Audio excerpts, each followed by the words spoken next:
think in China, that since 2008, China's gender equality has gone worse and worse. The World Economic Forum has a ranking for gender gap, and in 2008, China was ranked 57th, and in 2021, China was ranked 107th. So I think, as the world become more and more equal, China is going the other way. So I think that really shocked me. The Chinese government has become more and more intolerant of women's rights activism. So women's rights activists have been detained, harassed, surveyed, and women's rights publications online have been shut down, censored. However, I still see such a robust discussions about women's rights issues on the Chinese internet.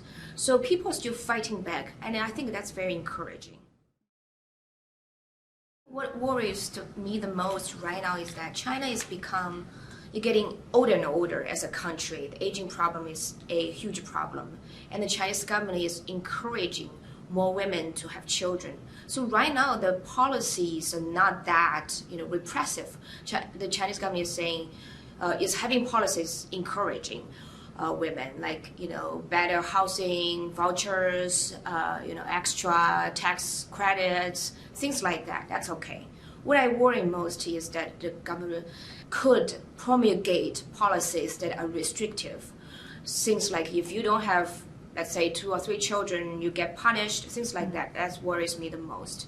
But I think, especially given the Chinese government's history of having very repressive policies to, curtail women's reproductive rights. We know China has the one-child policy for 30 years. Women were forced into having abortions, forced to be sterilized. So now the government wants more children. I'm afraid and I'm worried that the government can have similarly restrictive policies that goes the opposite direction.